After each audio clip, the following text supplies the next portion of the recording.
या गावात फार मोठ्या प्रमाणात मुस्लिम समाज आहे. या समाजातल्या लेकी जिथं कुठं सून म्हणून गेल्यात, त्यांनी सुद्धा या श्रीमद भागवत देवी कथेमध्ये वर्गणीसह सहभाग आपला ठेवला. मागासवर्गीय समाजातल्या आमच्या भगिनी जिथं कुठं, आमच्या लेकी जिथं कुठं सून म्हणून गेल्या, त्यांनी सुद्धा इथं या श्रीमद भागवत देवीच्या कथेमध्ये सहभाग घेतला. मग जातीचा तो सोडा, सगळ्या जाती, याची गरज खऱ्या अर्थानं आज या महाराष्ट्रात ही खरी श्रद्धा आहे.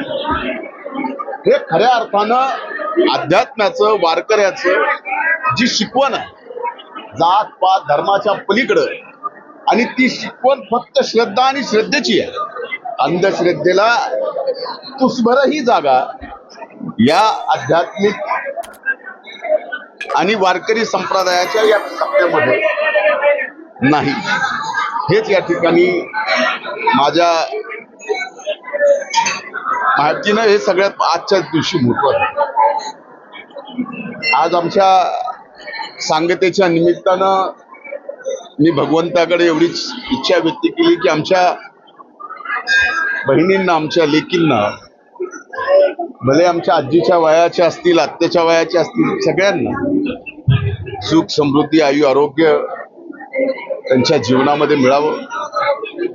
एवढंच एक काय पुण्य आमच्या सगळ्या गावच्या लेकींना नशिबी यावं ही प्रार्थना या ठिकाणी करतो.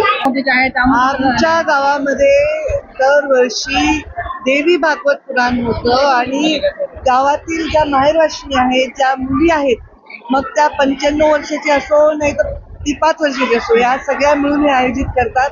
त्या आगळा वेगळा कार्यक्रम आहे नाथऱ्यामधला आणि त्याला सर्व मुलीच हे सप्ताह आयोजित करत असतात. आज त्याची सांगता होती आणि त्यासाठी मी आज इथे आलेले होते. दरवर्षी आम्ही हा कार्यक्रम करतो आणि खूप छान असा आनंदाचा सोहळा असतो. अगदी वयस्कर ते वयस्कर, आमच्या आत्या असतील, आमच्या बहिणी असतील, आमच्या भाच्या असतील, या सगळ्या या कार्यक्रमाला आवर्जून येतात. राज्यामध्ये बघा गेलं तर दुसरीकडे आपण बघतो अंधश्रद्धेचा बाजार माजलाय, मात्र या ठिकाणी श्रद्धेचे भागवत ऐकणं किंवा रामायण ऐकणं किंवा एखादं कीर्तन ऐकणं म्हणजे काही अंधश्रद्धा नाहीये. ते तर सुविचार आहेत. ते म्हणजे एखाद्या माणसाला परत परत चांगल्या विचारांची आठवण करून देण्याची एक आपल्याकडची परंपरा आहे.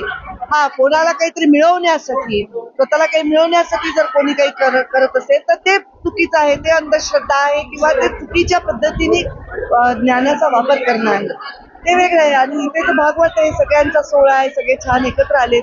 इथे सगळे मिळून चांगलं सुश्राव्य कीर्तन ऐकतात, सगळे मिळून एकत्र भोजन करतात. हे पावित्र आणि मंगलमय असं वातावरण.